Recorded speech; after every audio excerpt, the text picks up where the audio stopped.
Staff Sergeant Elena Reyes spread the satellite imagery across the briefing table at 0300, her eyes tracing the convoy route through the Karengal Valley. 3 points demanded attention. The first was a narrow passage where the road squeezed between cliff faces, limiting maneuver options to 0. The second was a dry riverbed crossing where vehicles would be exposed and slow. The third was a section where ridgelines on both sides created perfect elevation for ambush positions. She marked each one in her analysis, documented the sight lines, calculated the engagement distances. 400 meters from the northern ridge to the road, 500 from the eastern slope. Any competent force would recognize these kill zones. The briefing room filled gradually as operators arrived. 8 SEALs from Team 4 entered with the casual confidence of men who had run this route before. Chief Petty Officer Marcus Webb led them, a broad-shouldered veteran with 15 years of special operations experience written into the lines of his face.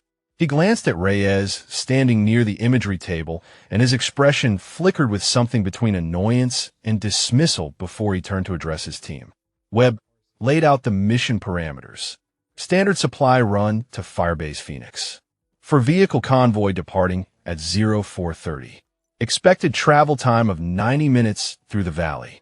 He assigned positions with practiced efficiency, placing his most experienced operators in the lead and trail security vehicles. Then he turned to Reyes. Sergeant Reyes will be riding in Vehicle 4. She is intelligence support required by higher command. She will remain in the vehicle during any contact situation and allow the operators to handle threats. Petty Officer Second Class Danny Kowalski, young and eager with 2 deployments under his belt, raised a question. Chief, why are we bringing an analyst on a convoy run? Webb's response carried the weight of irritation. Because someone at battalion thinks we need intel presence on every movement. Consider it babysitting duty, Kowalski. She stays in the vehicle, stays quiet, and we get her back to base in one piece. Reyes absorbed this without visible reaction. She had heard variations of this assessment throughout her 2 years in the intelligence field. The woman who pushed papers. The analyst who studied maps, while real operators conducted real missions. She had stopped correcting people long ago. She stepped forward and addressed Webb directly. Chief Webb, I would like to review the weapons manifest for the convoy. I noticed the route passes through 3 potential choke points and wanted to verify our suppressive capability if we encounter contact. Webb barely looked at her. The weapons manifest is handled, Sergeant. You will not need to touch anything on this convoy. Focus on your intelligence reports and let us focus on security. The other SEALs exchanged glances that communicated shared amusement. The analyst wanted to play operator. How precious. Reyes returned to her quarters to retrieve her gear. She checked her sidearm, a standard M9 that felt familiar in her grip despite the years since she had carried it in a different capacity. The weight of it triggered memories she usually kept filed away. The smell of gun oil. The sound of brass hitting concrete at the firing range. The instructor's voice calling out distances while she settled her breathing and found the stillness between heartbeats. Now let me ask you something before we continue. Where are you watching this from right now? What state, what country? And more importantly, have you ever been in a situation where someone dismissed you before they knew what you were capable of? Where they looked right past you because of a title or a role or an assumption they made in the first 3 seconds? Drop your answer in the comments, because Elena Reyes is about to show exactly what happens when people underestimate the quiet one in the back of the room. She holstered the weapon and grabbed her pack. The convoy staging area was already active when she arrived, vehicles lined up in departure order with operators conducting final checks. Reyes approached Vehicle 4, the trailing Humvee designated as her transport. The rear compartment was stacked with supply crates and ammunition boxes, leaving a narrow space where she was expected to sit. Specialist Torres, a young soldier assigned as her driver, offered a nervous nod as she climbed in. He was support personnel like her, probably just as overlooked by the SEAL team as she was. She settled into the cramped space between crates, her view limited to a narrow window and the back of Torres's head. The convoy rolled out at 0430 precisely. Dawn had not yet cracked the horizon as they passed through the base perimeter and entered the valley road. Reyes watched the terrain scroll past her window, matching the geography to the satellite imagery she had memorized. The first choke point approached within 20 minutes. She keyed her radio. Vehicle 4 to lead. Approaching the first flag choke point. Recommend increased interval between vehicles. Webb's voice came back flat and uninterested. Noted, Sergeant. Maintain radio discipline. The convoy passed through without incident. Reyes observed the cliff faces she had identified, the limited cover options, the perfect ambush geometry that remained unoccupied. Perhaps she was being overly cautious. Perhaps 15 years of Webb's experience counted for something she could not see in satellite photos. But her instincts remained alert as the second choke point approached, and the ridgelines on either side grew higher, and the road narrowed toward the section she had marked as the primary danger zone. The place where 400 meters of open ground stretched between the road and elevated positions perfect for enemy fire. Torres glanced back at her once, perhaps sensing her tension. She gave him a small nod of reassurance she did not feel. The convoy pressed deeper into the valley. The eastern ridge caught Reyes's attention 14 minutes into the valley. Dust rose from a position approximately 2 kilometers out, a tan cloud against the pale morning sky that did not match the wind pattern she had been tracking. Wind pushed dust in sheets, horizontal and diffuse. This signature rose vertically in concentrated plumes. Vehicle movement. Multiple vehicles, judging by the spread. She keyed her radio and kept her voice level. Vehicle 4 to lead. I have dust signatures on the eastern ridge, bearing 090. Pattern suggests vehicle movement, not weather. Static preceded Webb's response. That is goat herders, Sergeant. They run livestock through those hills every morning. I have driven this route 30 times and seen those dust clouds on 20 of them. Maintain radio discipline and let us handle the security assessment. Reyes released the radio and watched the dust continue to rise. Goat herders did not generate that concentration of particulate. Goat herders did not maintain that consistent speed across terrain. But she had made her report, and the chief had dismissed it, and pushing further would only cement her reputation as the nervous analyst who saw threats in shadows. In the lead vehicle, Webb shook his head and glanced at his assistant team leader riding shotgun.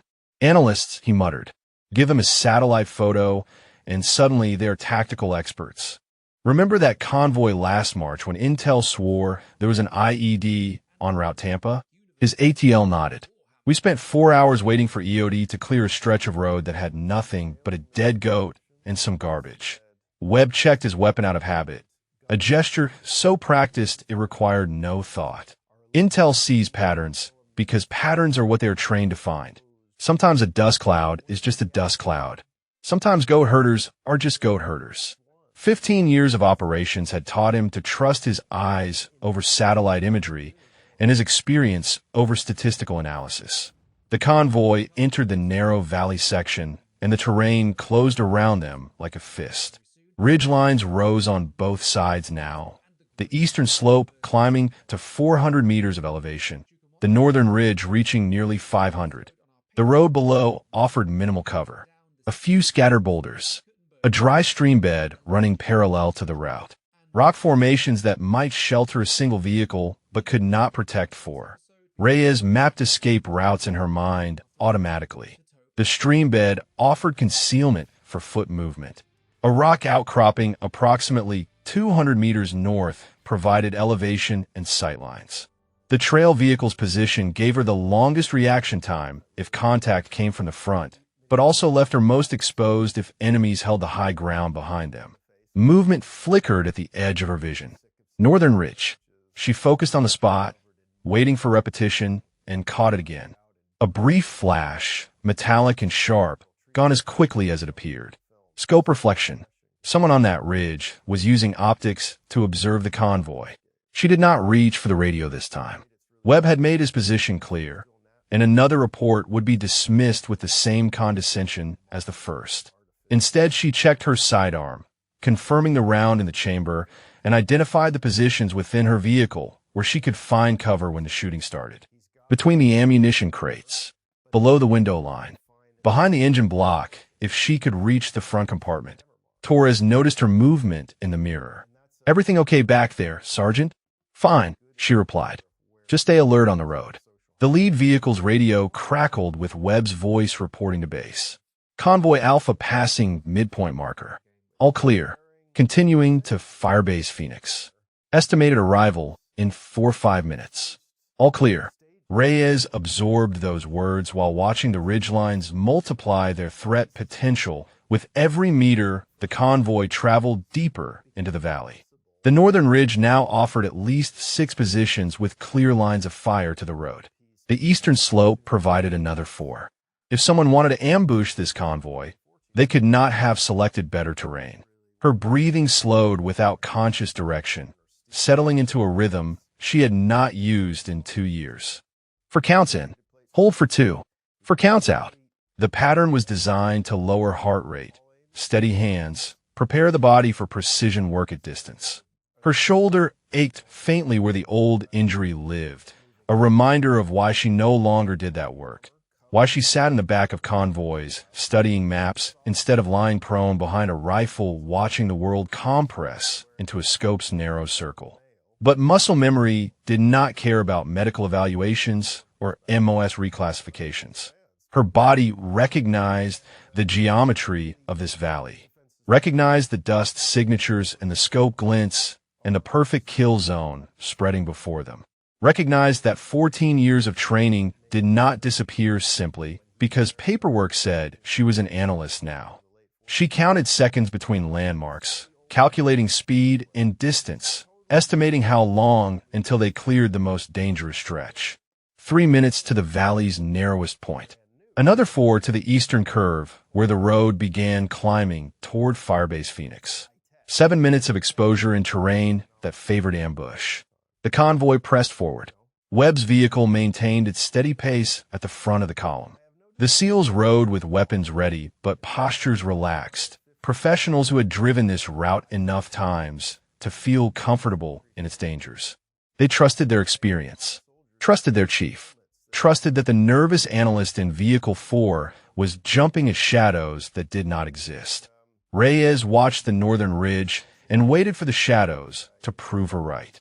The road curved slightly, bringing a new angle of exposure, and she saw them. Brief silhouettes against the skyline. 3 figures moving between rocks on the eastern slope, positioning themselves above the convoy's projected path. Not goat herders, not civilians. The movement was tactical, spaced, and deliberate, each figure finding cover before the next advanced. She had perhaps 90 seconds before the convoy entered the kill zone. Her hand moved toward the radio, then stopped. Webb would dismiss her again. The SEALs would roll their eyes at the analyst crying wolf. And by the time anyone believed her, those 90 seconds would be gone. Reyes made a decision. She began planning for what came next. The RPG came from the eastern ridge without warning. Webb registered the smoke trail in his peripheral vision a half-second before the explosion lifted the front of his vehicle and threw him against the door frame. Heat and noise filled the cabin. The windshield shattered inward. His driver slumped forward, unconscious or dead, blood streaming from a gash above his eye. "Contact front," Webb shouted into his radio while kicking open his door. "Eastern Ridge, 400 meters. All vehicles find cover and return fire." He rolled out of the disabled Humvee and brought his rifle up, scanning the ridge for targets. Muzzle flashes sparked from at least 6 positions spread across the rocky slope. He fired controlled bursts toward the nearest flash, rounds sparking off stone, and heard his team engaging from the vehicles behind him. A second explosion rocked the convoy. Webb spun to see Vehicle 3 consumed in flame, the RPG having struck its engine block dead center. Black smoke billowed skyward. The convoy was now bracketed, disabled vehicles blocking any forward or rearward movement, trapped in the geometric center of the kill zone. The western ridge opened fire. Webb threw himself behind his vehicle's engine block as rounds snapped through the air where he had been standing. The enemy had them in a crossfire. Eastern Ridge, Western Ridge, elevated positions on both sides with clear sight lines to every piece of cover the convoy offered. Textbook ambush. Professional execution. He keyed his radio. All elements report. Vehicle 2, status. Vehicle 2, taking fire from multiple positions. We are pinned behind the chassis. 2 shooters, maybe 3 on our west side. Vehicle 3 was not responding. Vehicle 4, Reyes and her driver, had not transmitted since contact began. Kowalski moved from behind Vehicle 2, attempting to reach the disabled lead Humvee where Webb had taken cover. He made it 4 meters before the round caught him. The impact spun him sideways, a sledgehammer blow to his left shoulder that dropped him to the dirt. His rifle clattered away. Pain exploded through his arm and chest, sharp and immediate, followed by a spreading numbness that terrified him more than the pain had. He crawled the remaining distance to the lead vehicle, dragging his useless left arm, and pressed his back against the tire. Webb appeared beside him, grabbing his vest and pulling him fully into cover. "How bad?" he demanded. Kowalski looked at his shoulder. Blood soaked his sleeve from a hole just below the collarbone, the exit wound somewhere in his back that he could not see. "Through and through," he gasped. "I cannot use the arm. I cannot aim." Webb pressed a field dressing against the entry wound and guided Kowalski's right hand to hold it in place. "Stay here. Stay down. Do not move unless this vehicle starts burning." He returned to engaging the eastern ridge, but every time he rose to fire, rounds came from the west and drove him back down. The crossfire was systematic and disciplined. The enemy had planned this ambush with precision, positioned their fighters to create overlapping fields of fire that made sustained engagement impossible. Morrison made his break between vehicles, sprinting from cover toward the wounded driver still slumped in the lead Humvee. He covered half the distance before the rounds found him. 2 impact center mass. His plate carrier caught the first, distributing the force across his chest, but the second punched through the side gap where the ceramic did not reach. He went down hard, sliding in the dust, and did not get up. Webb scrambled to reach him, grabbed his vest, and dragged him back to cover. Morrison was breathing, but his eyes were unfocused and blood bubbled at the corner of his mouth. Internal damage, the kind that killed slowly if help did not arrive. Webb keyed the emergency frequency. Firebase Phoenix, this is Convoy Alpha. We are in contact. Grid reference follows. Multiple casualties. Request immediate air support and medevac. How copy? The response came through static. Convoy Alpha, Phoenix copies. Nearest air asset is 20 minutes out. Medevac will stage at your location once area is secure. Confirm you can hold position. Webb looked at his ammunition, then at the ridge lines, then at his wounded men. 20 minutes. 2 magazines remaining per operator, maybe 3. Enemy fighters in elevated positions with clear lines of fire. Morrison bleeding internally. Kowalski one-armed. Driver status unknown. The math did not work. He forced confidence into his voice. Phoenix, we will hold. Get those birds in the air. The enemy fighters began moving down the slopes. Not charging, but advancing in disciplined bounds. Each group covering the other, maintaining fire superiority while closing the distance.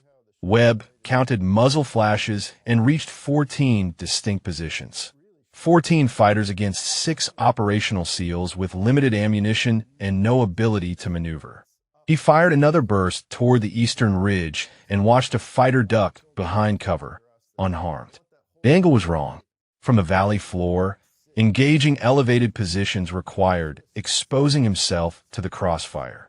Every shot he took was a gamble that the western ridge would not find him first. Kowalski watched from his position against the tire, his good hand pressed to his shoulder, his rifle lying useless in the dirt 3 meters away. He had trained for this. Years of preparation for exactly this kind of situation. And now he sat bleeding and helpless while his team fought for survival around him. The enemy continued their advance. 300 meters now. 250. Close enough that their fire became more accurate, rounds striking closer to the SEAL positions with every passing minute. Webb called for suppressive fire and received a ragged response. His team conserving ammunition they could not afford to waste. 20 minutes had never seemed so long. Reyes processed the ambush geometry from the back of Vehicle 4, while rounds cracked through the air ahead. The enemy had focused their initial assault on the lead vehicles, the ones carrying operators, the ones that represented actual threat. Vehicle 4 sat 200 meters behind the main engagement, temporarily ignored a supply truck carrying an analyst who was supposed to stay down and let the professionals handle it. She studied the terrain through her narrow window. Eastern Ridge, 6 shooter positions, maybe 7, spread across 400 meters of rocky slope. Western Ridge, for positions that she could identify, possibly more concealed in the deeper shadows. But the killing geometry came from the north. 3 elevated positions on the northern ridge commanded the entire valley floor. Every piece of cover the SEALs had found was exposed to those 3 positions. Every time an operator rose to engage east, the northern shooters had clear shots. Every time they shifted to address west, the north punished them. Those 3 positions were the key. Neutralize the north, and the SEALs could maneuver. Leave them intact, and 20 minutes would be far too long. Torres sat frozen at the wheel, hands locked on the steering column, eyes fixed on the chaos ahead. His breathing came in sharp gasps. He had never been in contact before. The training had not prepared him for the sound of it, the smell of it, the paralytic reality of bullets snapping past and men screaming into radios. Torres, Reyes said. Her voice cut through his panic, calm and direct. I need you to move this vehicle. See that rock formation at our 2 o'clock, 40 meters out. Pull us behind it. Now. He turned to look at her, eyes wide, face pale. Sergeant, I do not. Torres. She held his gaze. Move the vehicle. 40 meters. You can do this. Something in her certainty reached him. His hands found a gear shift. The Humvee lurched forward, then right, bouncing over rough terrain until the rock formation rose between them and the eastern ridge. Partial cover. Enough to work with. Reyes moved before the vehicle fully stopped. She climbed over ammunition crates to the cargo area, where she had noted the weapons manifest during pre-mission preparation. Kowalski's backup rifle was secured beneath the equipment case. An M4 with an ACOG scope for power magnification, calibrated for engagements out to 600 meters. Not a proper sniper platform, but in trained hands, far more capable than its designation suggested. She pulled the rifle free, checked the chamber, confirmed a round seated properly. The magazine held 30 rounds. She had 2 additional magazines in the cargo area. 90 rounds total. 14 enemy positions. The math worked if she did not miss. Torres watched her through the gap between seats. What are you doing, Sergeant? Reyes settled the rifle against her shoulder, feeling the weight of it, the balance. Muscle memory awakened after 2 years of dormancy. The stock fit against her cheek precisely where it should. The scope's eye relief matched her natural position. Her finger found the trigger guard and rested there, waiting. I'm going to fix the geometry, she said. She identified her route. The dry stream bed she had noted during the approach ran parallel to the road, cutting through the valley floor in a shallow depression. It would provide concealment for approximately 150 meters. From there, a rock outcropping rose 15 meters above the valley floor, offering elevation and direct sight lines to the northern ridge. 460 meters to the first target, 510 to the second, 485 to the third. Distances she had calculated automatically while watching through her window, numbers that lived in a part of her brain that never stopped measuring angles and ranges. She keyed her radio. Chief Webb, this is Sergeant Reyes in Vehicle 4. I am moving to an elevated position to provide overwatch on the northern ridge. Those 3 positions are your primary threat. Keep the enemy focused east while I engage. Static. Then Webb's voice, incredulous and sharp. Sergeant Reyes, you will stay in your vehicle. That is a direct order. We do not need an analyst playing hero in the middle of a firefight. Stay down and wait for extraction. Reyes was already out of the vehicle, dropping into the stream bed, rifle pressed tight against her chest. Webb's voice continued in her earpiece, demanding acknowledgement, ordering compliance, but she had stopped listening. Orders mattered when they came from commanders who understood the situation. Webb did not understand. He saw an analyst with a rifle. He did not see the geometry that would kill his entire team in the next 15 minutes if someone did not change the equation. The stream bed offered better concealment than she had hoped. Erosion had carved it deep enough that she could move at a crouch without exposing herself above the rim. She advanced quickly, boots finding solid ground, breathing controlled, the old rhythms returning with each step. Behind her, Torres watched the analyst disappear into the terrain. He had no idea what he had just witnessed.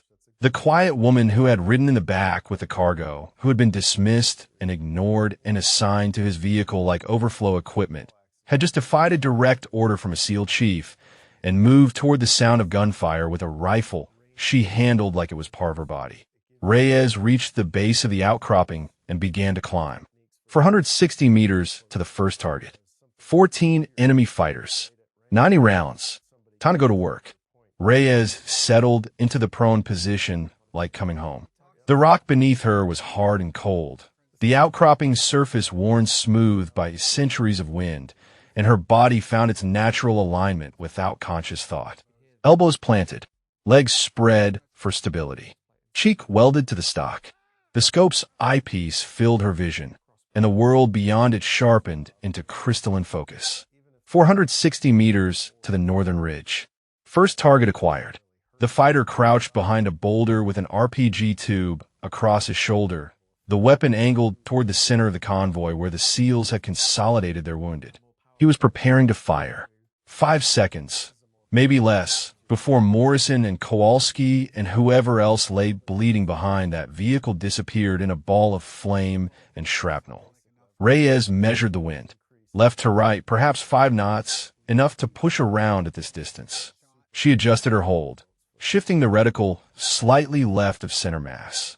Elevation was negligible at this range with the ACOG's calibration. Breathing slowed to nothing. Heart rate dropped between beats.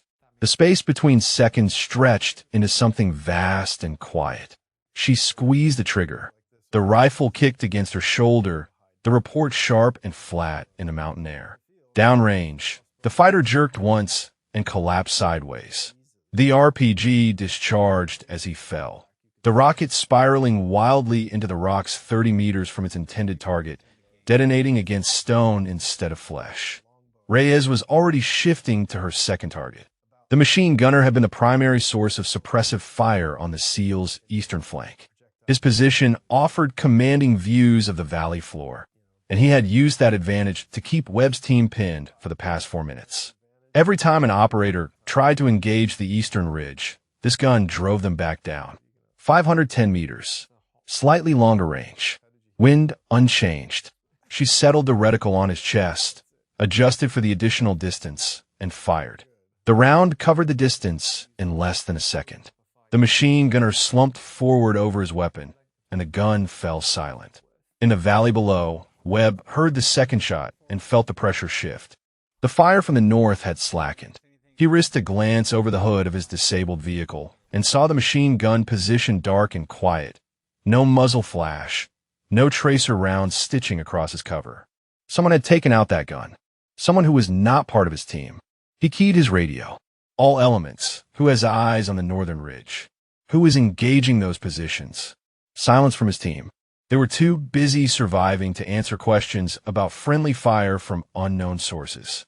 A third shot echoed across the valley, the sound coming from somewhere to Webb's west, an elevated position he could not identify. On the northern ridge, another fighter dropped. This one had been holding a radio, directing the ambush, coordinating the eastern and western elements. Without him, the crossfire would lose its precision. Webb watched the northern ridge with growing confusion. 3 shots, 3 enemy fighters down. Whoever was shooting had accuracy that bordered on supernatural, engaging targets at ranges that challenged what an M4 platform should be capable of achieving. His radio crackled. "Chief Webb, this is Sergeant Reyes. I have the north. Engaging." The analyst, the woman he had ordered to stay in her vehicle. The intelligence specialist he had assigned to ride with the cargo, because she was not a real operator. She was on an elevated position somewhere to his west, and she was systematically eliminating the fighters who had been killing his team. Webb did not have time to process the contradiction. The northern fire had stopped, which meant his team could finally engage the eastern ridge without catching rounds from three directions. He would deal with Reyes and her insubordination later. Right now, her insubordination was the only thing keeping his people alive. Reyes acquired her fourth target. The spotter lay prone near the ridge line, binoculars pressed to his face, scanning the valley floor for American positions. 485 meters. Center mass. She fired, and he stopped scanning. 4 rounds. 4 targets. 86 remaining. The northern ridge had gone quiet. The 3 positions that had dominated the engagement, that had created the killing geometry trapping Webb's team, were now unmanned. Bodies lay among the rocks where fighters had crouched minutes earlier. The ambush's architecture had cracked. Reyes allowed herself 2 seconds to assess the broader situation. Eastern Ridge, still active, 6 shooters maintaining fire on the convoy. Western Ridge, 4 shooters, possibly 5, engaging from elevated positions. The crossfire continued, but without the northern element, the SEALs had angles now. They could maneuver. They could fight back. She shifted her position slightly, bringing the eastern ridge into her scope's field of view. Longer ranges now. 550 meters to the nearest target. 600 to the furthest. The M4 was not designed for this work. The ACOG's 4-power magnification was adequate, but not ideal. The barrel length limited velocity and accuracy at extreme distance. None of that mattered. The rifle would do what she told it to do. It always had. She found her 5th target, a fighter repositioning between rocks, exposed for perhaps 3 seconds as he moved. She tracked his movement, calculated his pace, identified the spot where he would pause before reaching cover. The round was waiting for him when he got there. 5 down. 85 rounds. 9 targets remaining on the eastern ridge. The western ridge would wait. First, she would silence the east and give Webb's team room to breathe. She settled into the rhythm that had defined her for 14 years before the injury, before the transfer, before the paperwork that said she was an analyst now. Acquire. Adjust. Fire. Acquire. Adjust. Fire. Each shot precise. Each target falling. The distance between heartbeats stretching into infinity while the scope showed her everything she needed to see. The analyst had become something else entirely. Kowalski pressed his back against the tire and watched the eastern ridge through a haze of pain. His shoulder had gone from agony to a dull throb that worried him more than the sharp hurt had. Numbness meant nerve damage. Numbness meant complications. But he could not focus on that now, because something extraordinary was happening on the slopes above them. A shot rang out from somewhere to the west. A fighter on the eastern ridge stumbled backward and fell. 3 seconds later, another shot. Another fighter dropped behind his rock, sliding down the slope in a loose tumble of limbs. The precision was mechanical, inhuman. Each report followed by a visible result, cause and effect linked with absolute certainty. Kowalski counted the shots because counting gave him something to focus on besides the blood soaking through his field dressing. 6, 7, 8. Each number corresponded to a silenced position, a muzzle flash that would never spark again, a threat removed from the equation that had been killing his team. The Eastern Ridge fighters realized they had a problem. Their fire became scattered as men abandoned their positions, trying to locate the source of death that was finding them with such terrible accuracy. Some moved laterally along the slope. Others pressed deeper into cover. A few attempted to advance down the ridge, perhaps hoping to close distance on whoever was shooting. None of it mattered. The shots kept coming. Webb crouched behind the engine block of the lead vehicle, his expression cycling through emotions Kowalski had never seen on the chief's face. Confusion gave way to calculation, calculation to recognition, recognition to something that looked almost like awe. The chief had run dozens of operations with Tier 1 shooters. He knew what precision looked like, and whoever was on that western outcropping was operating at a level that challenged the best he had ever seen. "That is Reyes," Kowalski said. The words came out hoarse, pushed through a throat tight with shock and blood loss. "The analyst. She's doing this." Webb did not respond. He did not need to. They both knew the voice that had come through the radio. They both understood that the woman they had assigned to ride with the cargo was systematically dismantling an ambush that should have killed them all. On the outcropping, Reyes shifted her position to address the eastern ridge's remaining fighters. The range had extended as targets moved. 580 meters to the nearest, 600 to the cluster attempting to regroup behind a rock formation. The M4 was straining at these distances, the rounds losing velocity and stability, requiring more compensation for wind and drop. She adjusted her hold and found her ninth target. A fighter had paused between movements, pressing himself against a boulder, believing he was concealed. The boulder covered him from the valley floor. It did not cover him from Reyes's elevated angle. She placed the reticle on the narrow slice of torso visible above the rock and fired. The fighter jerked and slid sideways, exposed now, and she sent a second round to confirm a kill. 10th target acquired. Another machine gun position had opened fire on the convoy. The gunner either brave or foolish enough to maintain his post while his comrades died around him. 545 meters. Reyes fired once and saw the round strike stone inches from his head. Wind had shifted. She adjusted right and fired again. The machine gun fell silent. Movement on the western ridge caught her attention. The fighters there had watched the eastern slope collapse. They understood now that continuing the ambush meant dying on these rocks, far from home, killed by a shooter they could not see or engage. Some began withdrawing up the slope, abandoning positions, survival instinct overwhelming tactical discipline. But one man remained. He stood partially exposed on a rock ledge, radio pressed to his ear, gesturing toward the valley with sharp movements. The commander, the one coordinating whatever remained of this ambush. If she removed him, the western ridge would break entirely. 620 meters. At the absolute edge of effective range for this weapon and optic combination, the variables multiplied at this distance. Wind could push the round a foot or more off target. Bullet drop required significant holdover. The target's movements created timing challenges that compounded every other factor. Reyes slowed her breathing until her heartbeat became a distant rhythm, something happening to someone else. She measured the wind by watching dust movement on the ridge. Left to right, 6 knots, maybe 7. She calculated the drop, adjusting her hold high and left, placing the reticle in empty air where the commander's chest would be when the round arrived. One shot, 620 meters. No margin for error. She squeezed the trigger with the gentle pressure of a lifetime's practice. The round traveled for nearly a full second, an eternity in the compressed time of combat. Reyes watched through her scope as the commander's radio call ended abruptly, the device falling from his hand, his body following it down the rock face in a graceless collapse. The western ridge erupted into chaos, without their commander's voice directing them. Without the eastern ridge providing crossfire, the remaining fighters broke. They scrambled up the slope in disorganized retreat, abandoning weapons and positions, running from an enemy they had never seen and could not fight.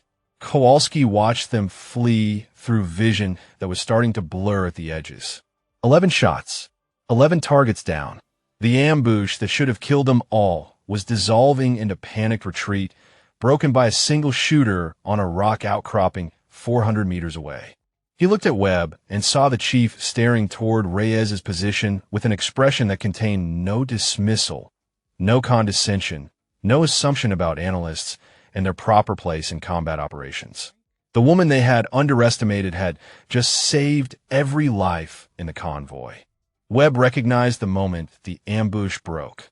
The rhythm of incoming fire stuttered and died as fighters abandoned their positions, the coordinated discipline of the initial attack dissolving into individual survival instincts. He had seen ambushes collapse before, but never this fast, never this completely. One shooter had dismantled a 14-man assault force in minutes. He keyed his radio, his voice carrying the hard edge of command. All mobile elements, advance on the eastern ridge. Suppressive fire and movement. They are running. Do not let them regroup. 3 operators moved from cover, advancing in bounds toward the slope while their teammates provided covering fire.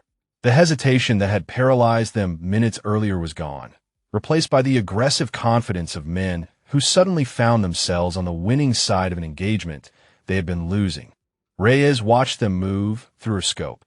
Her role had shifted from primary shooter to overwatch, scanning the ridges for any threat to the advancing SEALs. A fighter emerged from behind a rock formation on the eastern slope, rifle raised toward the approaching Americans. Reyes placed a reticle on his chest and pressed the trigger before he could fire. "Eastern Ridge," she called into her radio. "Hostile down at your 11 o'clock, 30 meters." The operators adjusted their approach without breaking stride. They trusted her calls now. They had watched her accuracy for the past 10 minutes and understood that if Reyes said a target was down, the target was down. Another fighter attempted to retreat up the slope, scrambling over loose rock in his desperation to escape. Reyes tracked his movement, calculated his path, and fired when he paused to find footing. He tumbled backward and did not rise. "Eastern Ridge, hostile down at your 2 o'clock, 50 meters. Continuing to scan. The SEALs reached the first enemy position and found bodies. For fighters lay where Reyes's rounds had found them, weapons scattered, blood darkening the stones beneath them. 2 more fighters huddled behind a boulder with their hands raised, weapons abandoned, the fight gone out of them completely. The operators secured them with flex cuffs and continued clearing. Reyes shifted her attention to the western ridge. The slope had gone silent. No movement. No museflases. The fighters who had fled were either beyond visual range or hiding so effectively that they posed no immediate threat. She maintained her position, scope moving in slow arcs across the terrain, searching for any sign of renewed aggression. Webb's voice came through her earpiece. "All elements, report status.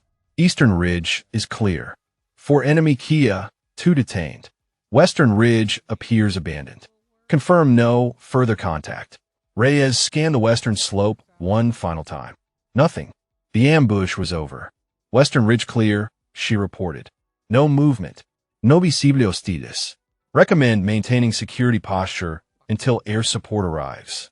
Webb acknowledged and began organizing his team for casualty evacuation. Reyes remained in position, watching, waiting, her finger resting beside the trigger guard rather than on it. The adrenaline that had sustained her through the engagement was beginning to fade, leaving behind a familiar emptiness. 14 years of training had prepared her for moments like this. Nothing prepared anyone for the silence that followed. She counted the rounds remaining in her magazine. 16, plus 2 full magazines untouched. 76 rounds remaining from 90. 14 rounds expended. 14 targets engaged. The math had worked because she had not missed. 11 minutes. The entire engagement had lasted 11 minutes from her first shot to the all clear. In that span, she had broken an ambush, eliminated the command structure of an enemy force, and created the conditions for her team to counterattack. The analysts she worked with would spend weeks writing reports about operations that accomplished less. Webb appeared at the base of her outcropping 20 minutes later, after the medevac had arrived, after Morrison and Kowalski and the others had been loaded onto helicopters, after the immediate crisis had passed. He climbed the rocks with the sure-footed ease of a man who had spent his career in mountains and stood beside her position, looking out at the northern ridge 460 meters away. He said nothing for a long moment. His eyes moved from the ridge to the bodies visible on the slope, counting the distance, measuring the angles, understanding what she had accomplished with a weapon that should not have been capable of this work at these ranges. "Where did you learn to shoot like that?" he finally asked. His voice carried none of the dismissal from the morning briefing, none of the condescension that had colored every interaction before the ambush. The question was genuine. He wanted to understand. Reyes saved her rifle and rose to a crouch, her knees protesting after nearly half an hour in the prone position. Army Marksmanship Unit, she said. I was a sniper instructor there for 3 years before I transferred to intelligence. Webb absorbed this information. The pieces rearranged themselves in his mind, the analyst becoming something else entirely, the woman he had assigned to cargo duty revealing depths he had never bothered to explore. Sniper instructor, the kind of qualification that took years to earn, that represented the pinnacle of precision shooting in the United States military. He looked at the northern ridge again, at the bodies that mark her first 3 kills, the shots that had broken the ambush's geometry and given his team room to fight. Why intelligence? He asked. Why give that up? Reyes touched her left shoulder, a gesture so brief it might have been unconscious. Injury, she said. Medical evaluation said I could not maintain operational tempo. They offered me a choice between a desk at Marksmanship Unit or a new MOS where I could still deploy. I chose to deploy. Webb nodded slowly. He did not apologize. The words would have felt inadequate against the weight of what had happened, against the lives she had saved while he dismissed her as babysitting duty. But his silence contained something that had not been there before. Recognition. Respect. The understanding that he had made assumptions based on paperwork instead of capability, and those assumptions had nearly cost his team everything. Reyes descended from the outcropping without waiting for him to speak. There would be time for conversations later, for debriefs and after-action reports, and the institutional machinery that followed every engagement. Right now, she wanted to check on her vehicle, on Torres, on the men she had fought beside, even if they had not known she was fighting. Webb watched her go, the rifle held with casual competence across her chest, her movements efficient and controlled. The analyst walked back toward the convoy like she had done this 100 times before. Because she had. The Apaches arrived like thunder from the east, rotors beating the air into submission as they swept over the valley in attack formation. Kowalski watched them through vision that had grown soft at the edges, blood loss and shock conspiring to blur the world into something dreamlike.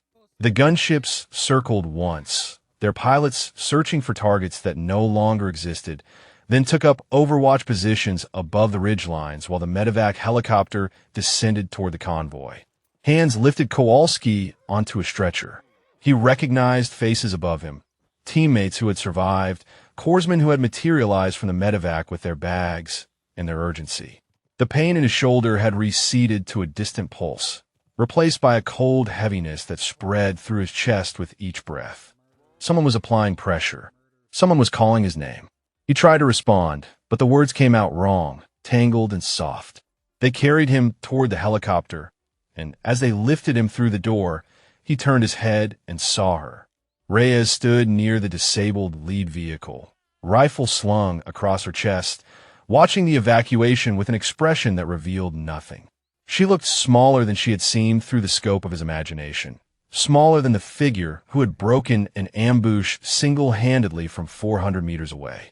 Just a woman in dusty fatigues with tired eyes and a weapon she handled like an extension of her body. Kowalski caught her gaze and held it for a moment that stretched beyond its actual duration. He nodded once, a small movement barely visible but enough. Acknowledgement from a SEAL to the person who had saved his life.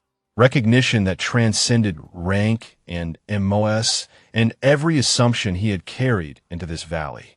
Reyes returned the nod with equal brevity.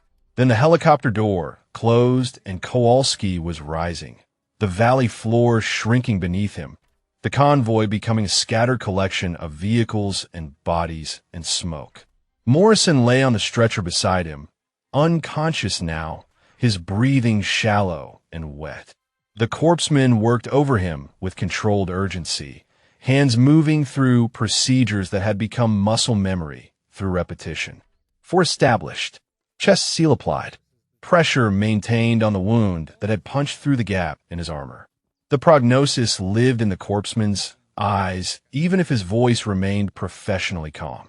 Morrison would survive the flight. What came after was less certain. Kowalski stared at the helicopter's ceiling and thought about the morning briefing. Babysitting duty, Webb had called it. The analyst who would stay in her vehicle and let the operators handle any contact. He almost laughed at the memory, but laughing hurt too much, so he just closed his eyes and let the helicopter carry him toward whatever came next. On the valley floor, Reyes watched the medevac shrink to a speck against the pale sky. The rotors faded until only the wind remained, carrying dust and the lingering smell of cordite across the kill zone. She ejected the magazine from her rifle, checked the chamber, confirmed it was clear. 14 rounds missing from the 90 she had started with. 14 trigger pulls. 14 lives ended. The weight of that settled into her bones alongside the familiar ache in her shoulder. The joint had held through the engagement, adrenaline masking what 2 years of degradation had done to the tissue and cartilage. Now, with the crisis past, the pain announced itself with quiet insistence. A reminder of why she had left this work behind. A reminder that paperwork and medical evaluations existed for reasons beyond bureaucratic inconvenience. Torres approached her from the direction of Vehicle 4. His face carried the pallor of someone who had witnessed violence for the first time and was still processing what it meant. He stopped a few feet away, uncertain, searching for words that might bridge the gap between what he had seen and what he understood. "Sergeant Reyes," he said, "are you okay?" She turned to face him, noting the tremor in his hands, the way his eyes kept darting toward the ridgelines, as if expecting the attack to resume. "I am fine," she said. "How about you?" Torres shook his head slowly. "I froze. When the shooting started, I just sat there. I could not move. I could not think. If you had not told me to drive, I would still be sitting in that seat." He paused, shame coloring his voice. "I am sorry." Reyes studied him for a moment. He was young, 22, maybe 23. His first real contact, and he had discovered something about himself that training could never reveal. The discovery had shaken him. "Freezing is normal," she said. "The first time, almost everyone freezes. What matters is not the freeze. What matters is what you do after." Torres absorbed this. "You did not freeze," he said. "You moved like you had done it before." "I have," Reyes replied. She offered nothing more. The details of her history were not his burden to carry. The convoy reformed with what vehicles remained operational. Vehicle 2 had survived intact. Vehicle 4 had taken no direct fire. The lead vehicle and Vehicle 3 were destroyed. Their remains left for the recovery team that would arrive later. Webb organized the survivors into the functional Humvees, assigning positions with a quiet efficiency that masked whatever he was feeling beneath the surface. He approached Reyes as she moved toward Vehicle 4. "You are riding with me," he said. "Front vehicle." She looked at him, searching for the dismissal that had colored his voice that morning. It was gone. In its place was something harder to read, something that might have been respect or might have been the beginning of a reckoning he was not yet ready to face. She nodded and followed him to Vehicle 2. The convoy rolled out with Apache escorts overhead, the gunships tracing lazy circles against the sky as the remaining vehicles limped toward forward operating base Cobra. Reyes sat in the passenger seat beside Webb, her rifle across her lap, her eyes on the ridgelines that had nearly killed them all. Webb drove in silence. The questions he wanted to ask pressed against his teeth, but he swallowed them. There would be time for debriefs and explanations and the institutional machinery that followed every engagement. Right now, the silence felt appropriate, a recognition that words were inadequate for what had happened in this valley. Reyes watched the terrain scroll past and felt the ache in her shoulder deepen with each bump in the road. She had pushed the joint beyond its limits today. The medical evaluation that had ended her sniper career had not been wrong. The injury was real, the limitation genuine. She had simply chosen to ignore it when ignoring it meant saving lives. The convoy left the valley behind, climbing toward the firebase, leaving bodies and burned vehicles and the echo of 14 shots that had changed everything. Lieutenant Commander Sarah Chun had reviewed hundreds of after-action reports during her 3 years as base operations officer at Forward Operating Base Cobra. De format never changed. Contact initiated at this grid reference. Enemy disposition assessed at this strength. Friendly response executed according to these protocols. Casualties sustained. Casualties inflicted. Lessons learned. The bureaucracy of violence reduced to standardized paragraphs and checkbox assessments. The report from Convoy Alpha followed the template until page 4. Chun read the engagement summary twice, certain she had misunderstood something. 14 enemy Kia, attributed to a single shooter. She checked the shooter identification block and found a name that did not match her expectations. Staff Sergeant Elena Reyes, MOS 35F, Intelligence Analyst. Weapon employed, M4 carbine with ACOG optic. Engagement ranges, 460 to 620 meters. She set the report down and stared at the wall of her office. Intelligence analysts did not engage targets at 600 meters with iron sights and magnified optics. Intelligence analysts did not break ambushes single-handedly while SEAL operators took cover. Something in this report was wrong, or something in her understanding of Staff Sergeant Reyes was incomplete. Chun pulled up the personnel database and entered Reyes's service number. The standard file populated her screen within seconds. Enlisted in 2009. Initial MOS 11B, Infantry. Promoted through the ranks with evaluations that consistently exceeded standards. Transferred to MOS 35F, Intelligence Analyst, in 2019. Assigned to various intelligence billets since the transfer. Current assignment. Intelligence Support, Joint Special Operations Task Force. Nothing in the standard file explained 14 kills at extended range. Chun requested the classified supplement. The supplement arrived through secure channels 40 minutes later, preceded by a verification protocol that confirmed her clearance level. She opened the file and began reading. Staff Sergeant Elena Reyes had not simply been infantry. Following her initial qualification, she had completed Special Forces Assessment and Selection, earned the 18B Special Forces Weapons Sergeant qualification, and deployed with operational detachments to 3 theaters of conflict. Her performance evaluations from that period read like recruitment material for special operations. Exceptional technical proficiency. Superior tactical judgment. Recommended for advanced training without reservation. The advanced training had come in the form of assignment to the Army Marksmanship Unit, the service's premier precision shooting organization. Reyes had qualified as a sniper instructor and spent 3 years training the next generation of military marksmen. Her qualification scores remained classified, but the narrative assessments painted a clear picture.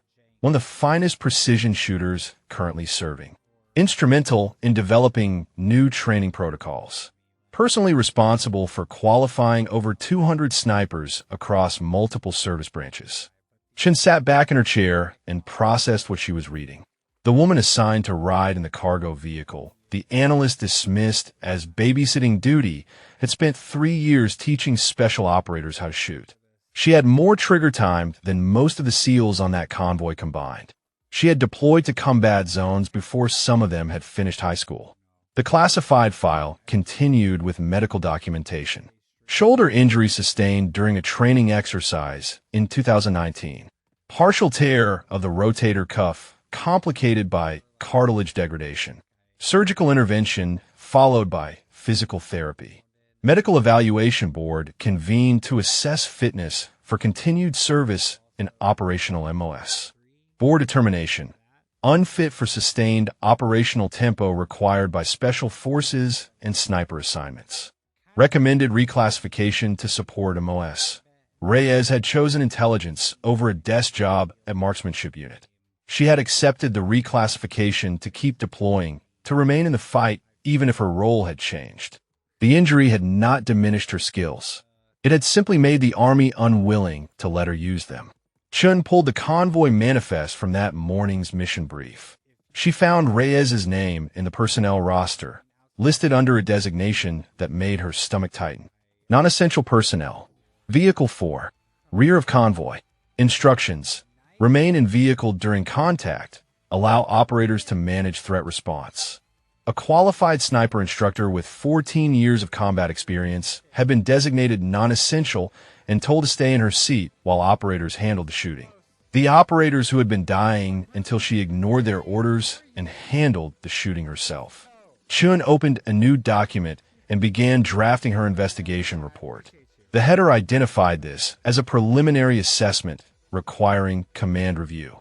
The subject line read, "Personnel utilization failures, Convoy Alpha incident." She wrote for 2 hours, documenting the timeline of the ambush, the engagement summary, and the background information that transformed the incident from a simple firefight into a case study of institutional failure.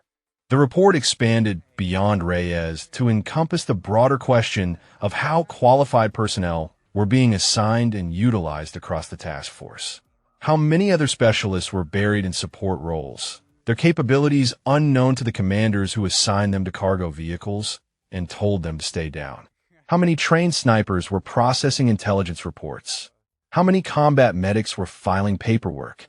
How many demolition experts were managing supply chains? The convoy ambush had revealed a crack in the system, a gap between what personnel could do and what they were allowed to do based on the MOS codes in their files. Reyes had bridged that gap through insubordination, defying a direct order to save lives that would have been lost if she had followed protocol. The system had failed. Only individual initiative had prevented catastrophe. Chun completed her draft and routed it through secure channels to the Joint Special Operations Command Review Board. The investigation would take weeks to complete. Interviews would be conducted. Records would be examined. Policies would be scrutinized. The bureaucracy would grind through its processes with the methodical patience that characterized military institutions. But something would change. Chun was certain of that. The questions her report raised could not be ignored. The evidence was too clear, the implications too significant. Staff Sergeant Elena Reyes had exposed a systemic failure simply by being excellent at a job no one knew she could do. Chun saved the file and leaned back in her chair, thinking about the woman who had killed 14 enemy fighters with a rifle she was never supposed to touch. Somewhere on this base, that woman was probably writing her own report, documenting the engagement from her perspective, reducing the violence to standardized paragraphs and checkbox assessments. The bureaucracy of excellence, Chun thought, looked remarkably similar to the bureaucracy of everything else. Webb found her outside the medical facility 3 days after the ambush. She stood near the entrance with a paper cup of coffee in her hand, watching the sun descend toward the mountains that ring the base. Her posture carried the quiet stillness he had observed on the outcropping, the contained readiness of someone who had learned to wait without wasting energy on unnecessary movement. He had spent those 3 days reading files and replaying the engagement in his mind. The classified supplement to her personnel record had arrived on his desk that morning, routed through channels by someone who thought he should understand exactly who had saved his team. He had read it twice, absorbing each detail, feeling the weight of his assumptions crumble with every paragraph. Reyes turned as he approached, her expression neutral, neither welcoming nor hostile. She had visited Kowalski twice since the convoy returned. Webb knew this because he had checked the visitor logs, searching for evidence of who she was beneath the MOS code that had defined her in his mind. "I read your file," he said without preamble. "The real one." She took a sip of her coffee and waited for him to continue. 3 years at marksmanship unit, sniper instructor, special forces qualification before that. You train people like me how to shoot, and I put you in the back of a convoy with the ammunition crates. He paused, searching for words that might bridge the gap between what he had done and what he should have done. "Why did you not say something? Before the mission, why did you not tell me who you were?" Reyes considered the question with the same measured patience she had shown while acquiring targets on the ridge. "I did say something," she replied. "I flagged 3 danger points in the route analysis the night before we rolled out. I identified the dust signatures on the eastern ridge and reported them on the radio.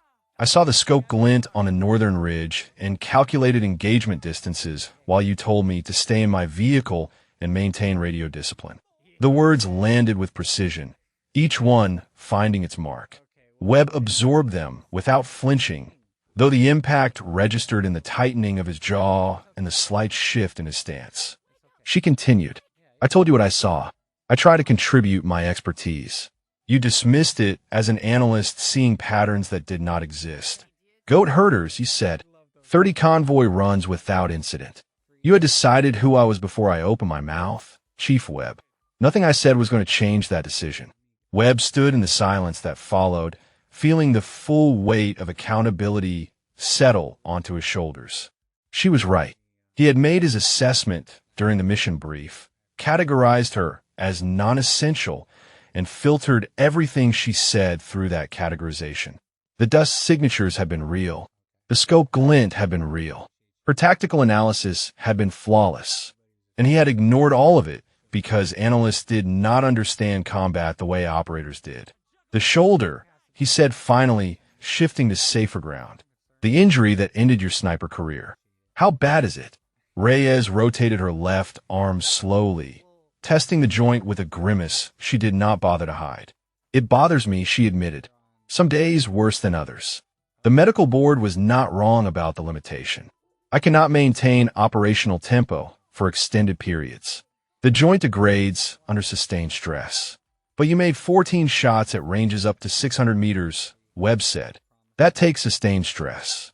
Reyes allowed a small smile to cross her face, the first expression of anything approaching warmth he had seen from her.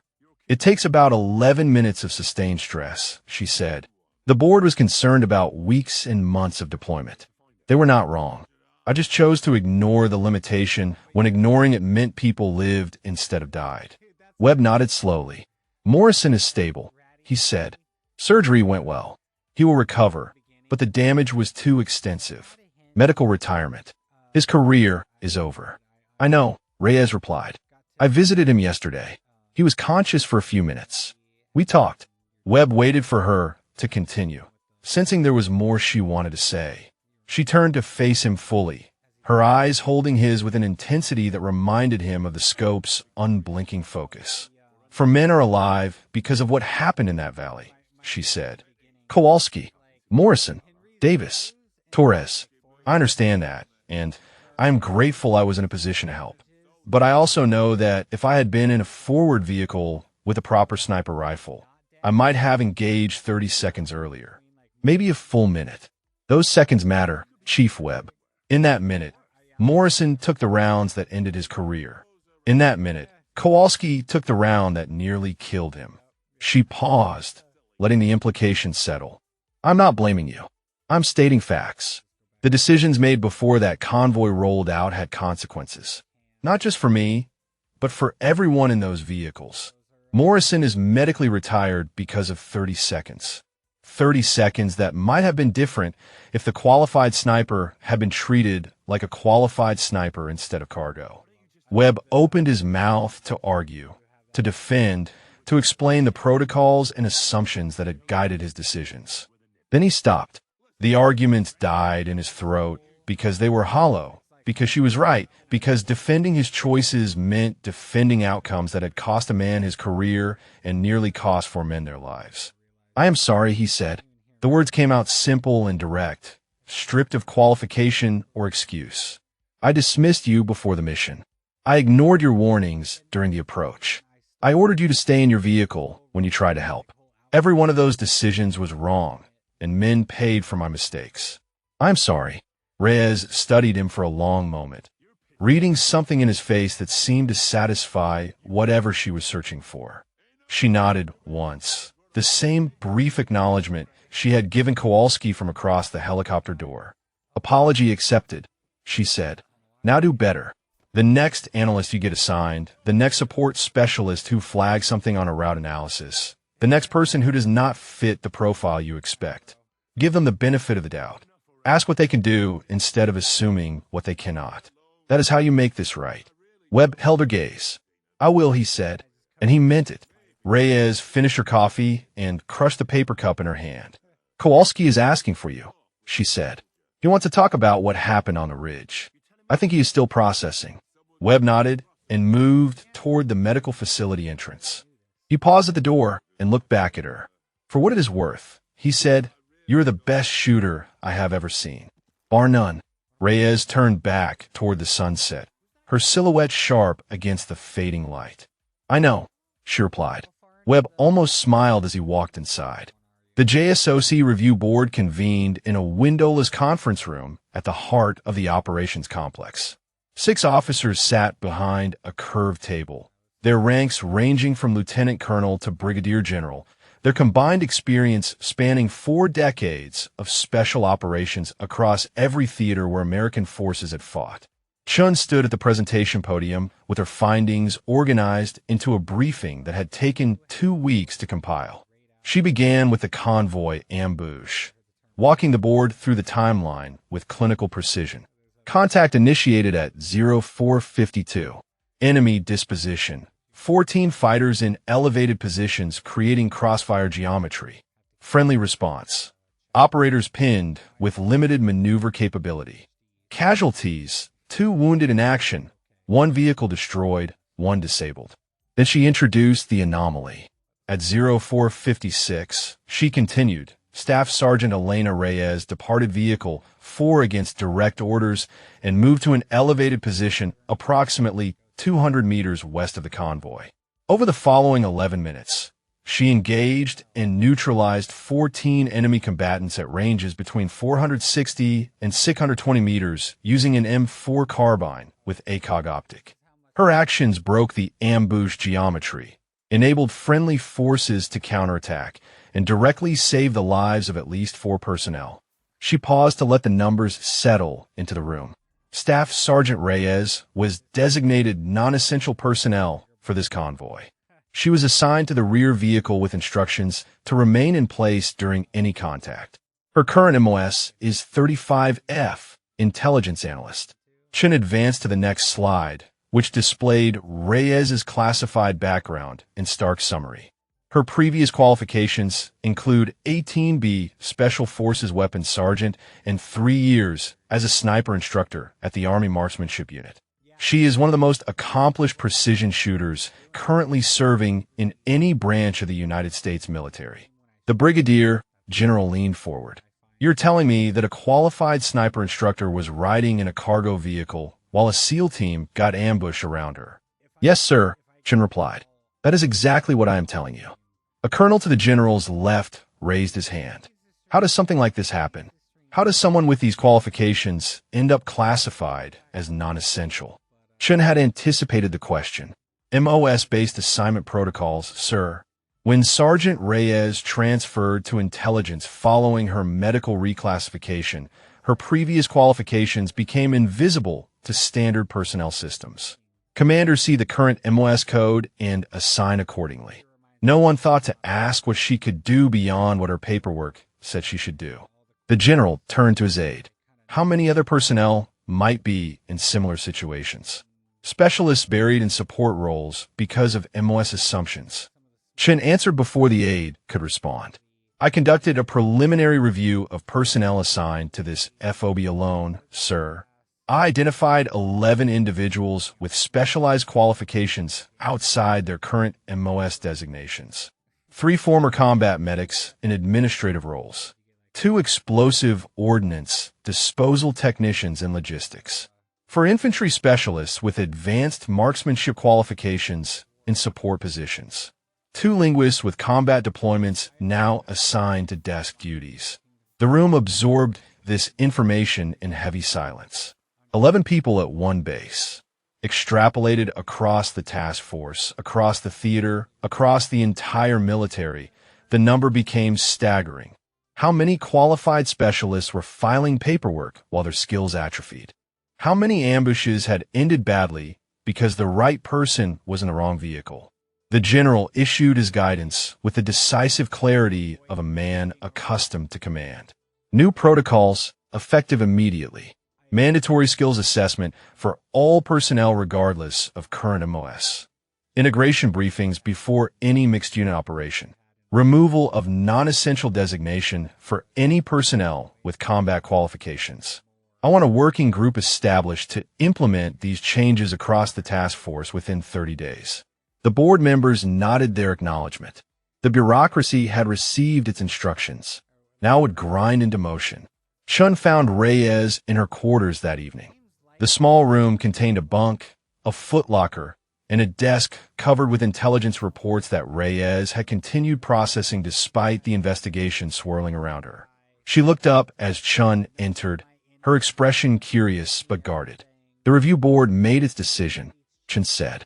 She remained standing, official posture for official news. "New protocols are being implemented across the task force. Skills assessments, integration briefings, the whole package. Your case is being used as the training example for why these changes matter." Reyes absorbed this without visible reaction. She had expected institutional response. The military loved case studies and training examples. Her name would become a bullet point in briefings for years to come, shorthand for the cost of assumptions. "There is something else," Chun continued. Her tone shifted slightly, becoming less official, more personal. "Command is offering you a choice." Reyes waited. "You can return to operational sniper status," Chun said. "Full reinstatement to your previous qualifications. You need to pass the physical assessment, shoulder and all, but if you clear medical, you are back on the line. Active duty sniper with a special operations tasking." The words hung in the air between them. 2 years of intelligence work, 2 years of accepting the limitation that had ended her operational career, and now someone was offering to erase all of it. To give her back the identity she had surrendered when the medical board stamped her file unfit for sustained operational tempo. "And the alternative?" Reyes asked. "You stay in intelligence," Chun replied, "but with a new advisory role. Special Operations Integration Specialist. You would work directly with teams like Webb's, ensuring that support personnel are properly utilized and that qualified specialists do not end up in cargo vehicles when they should be on overwatch positions. Still deploying. Still in the fight. Just from a different angle." Reyes looked down at her hands. The hands that had sent 14 rounds into 14 targets from distances that challenged the weapon's design specifications. The muscle memory was still there. The skill had not degraded despite 2 years away from the craft. But the shoulder had degraded. The joint that had held for 11 minutes of sustained stress would not hold for weeks and months of operational deployment. The medical board had not been wrong about the limitation. They had simply been unable to predict circumstances where 11 minutes would be enough. "How long do I have to decide?" she asked. 48 hours, Chun replied. "Command wants an answer before the new protocols go into effect. Either way, you are part of the solution. They just want to know which part." Chun left her alone with the decision. Reyes sat on her bunk and rotated her shoulders slowly, feeling the familiar ache that lived in the joint like an unwelcome tenant. The valley came back to her in fragments. The weight of the rifle, the stillness between heartbeats, the precise geometry of angles and distances that her mind calculated without conscious effort. 14 rounds. 14 targets. The math had worked because she had not missed. She thought about Webb's face when he approached her on the outcropping. She thought about Kowalski's nod from the helicopter door. She thought about Morrison lying in a hospital bed with a career that ended 30 seconds too late. 48 hours to decide who she wanted to be. She looked at her shoulder and wondered if it had any opinions on the matter. The formation assembled at 0800 under a sky scrubbed clean by overnight rain. Soldiers and operators stood in precise rows across the parade ground, their uniforms pressed and their postures rigid with ceremonial discipline. The flagpole at the center of the formation cast a long shadow across the concrete as the morning sun climbed above the mountains. Reyes stood at the front of the assembly, her dress uniform feeling foreign after weeks of combat fatigues and body armor. The Bronze Star citation rested in the hands of Colonel Marcus Winters, the task force commander who had flown in specifically for this ceremony. Behind her, she could feel the weight of attention from hundreds of eyes, operators and support personnel alike gathered to witness recognition she had never sought. Colonel Winters read the citation with the measured cadence of a man who understood the gravity of his words. Staff Sergeant Elena Reyes distinguished herself by exceptionally valorous conduct in the face of hostile enemy action during convoy operations in Convoy'S Valley, Afghanistan, where a convoy was ambushed by a numerically superior enemy force occupying elevated positions, Sergeant Reyes moved under fire to an exposed Overwatch position and engaged 14 enemy combatants at ranges between 460 and 620 meters.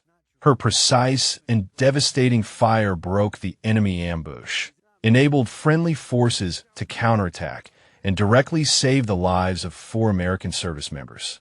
Sergeant Reyes's actions reflect great credit upon herself, the United States Army, and the Joint Special Operations Command. The colonel pinned the medal to her chest, the Bronze Star with its V device for valor catching the morning light. He shook her hand with a grip that communicated respect beyond the formal requirements of the ceremony. Cameras clicked from the press pool assembled at the edge of the formation. The moment would become part of her permanent record, evidence of excellence that no MOS code could diminish. Reyes returned to her position in the formation and stood at attention while the ceremony concluded. She found Kowalski in the crowd, his arm still in a sling, but his presence a testament to recovery that had exceeded initial prognosis. He caught her eye and nodded once, the same acknowledgement he had offered from the helicopter door, the same recognition that transcended words. Webb stood with his team at the edge of the SEAL contingent. His expression carried something she had not seen during the convoy briefing 2 weeks earlier. Pride, perhaps, or the satisfaction of witnessing justice delivered to someone who deserved it. He did not nod or gesture. He simply watched, bearing witness, letting his presence communicate what his voice could not. The formation dismissed, and the crowd dispersed into small clusters of conversation and congratulation. Chen approached Reyes with a knowing smile. "You made your decision," she said. It was not a question. Reyes touched the medal on her chest, feeling the weight of metal and meaning against her uniform. "I'm going back," she said. "Operational status. The physical assessment is scheduled for next week, but we both know I will pass it." "The shoulder?" Chen asked. Reyes rotated the joint slowly, testing its limits the way she had tested them 100 times since the valley. It held for 11 minutes when it mattered. It will hold for 11 more when it matters again. And when it finally gives out, I will find something else to do. But I'm not ready to stop. Not yet. Chen nodded her understanding. The advisory role would have been valuable work, meaningful contribution to fixing the systemic failures her case had exposed. But some people were not built for advisory roles. Some people needed to be on the line, rifle in hand, geometry calculated and targets acquired. Reyes was one of those people. The Valley had proven that beyond any doubt. "The paperwork is already started," Chen said. "You report to the Special Operations Sniper Qualification course in 3 weeks.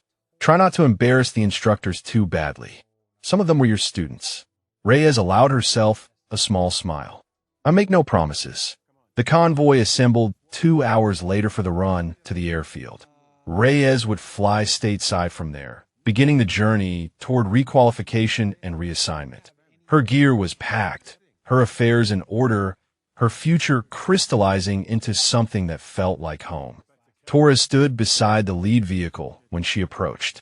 He had requested the driving assignment specifically, a fact that Chun had mentioned with undisguised amusement. The young specialist who had frozen during the ambush wanted one more chance to prove he had learned from the experience. "Sergeant Reyes," he said. His voice carried none of the tremor she remembered from the valley. "Ready when you are." She climbed into the passenger seat of the lead vehicle, the position of trust and responsibility that Webb had denied her 2 weeks earlier. The irony was not lost on her. The cargo had become the priority. The non-essential had become essential. The analyst had become what she had always been, just with paperwork that finally matched reality. The convoy rolled out through the base perimeter and turned toward the airfield. Reyes watched the terrain scroll past her window, the same mountains and valleys that had nearly killed her team, that had demanded 14 precise shots from a weapon pushed beyond its design specifications. "Now let me ask you something before we finish. Did this story hit different for you? Have you ever been the person in the back of the room, the one everyone overlooked until circumstances forced them to see what you could really do? Or maybe you've been on the other side, making assumptions about someone before giving them a chance to prove themselves. Either way, drop your thoughts in the comments. And if you want more stories like this, stories about the people who exceed every expectation when it matters most, make sure you subscribe and hit that notification bell. Because this is not the last time we're going to talk about what happens when the quiet ones step up. The convoy passed the valley entrance where the ambush had occurred. Reyes looked at the ridgelines, now peaceful and empty, scrubbed clean of threat by time and tactical response. Bodies had been removed. Vehicles had been recovered. The physical evidence of that morning had been processed and cataloged and filed away. But something remained. Something in the rocks, in the dust, and the angles of terrain that her mind would always calculate without conscious effort. 14 shots, 14 targets, 11 minutes that had changed everything. Torres glanced at her as they passed the site. "You okay, Sergeant?" Reyes turned away from the window and faced forward toward the airfield, toward the future, toward whatever came next. "I'm fine," she said. "Keep driving." The convoy continued through the valley and began climbing toward the airfield. Behind them, the mountains held their silence, keeping the secrets of what had happened in their shadows. Ahead, the runway stretched toward a horizon that promised new missions, new challenges, new opportunities to prove that excellence existed independent of expectation. Staff Sergeant Elena Reyes, sniper, sat in the lead vehicle and watched the road unfold before her. She was done riding in the back.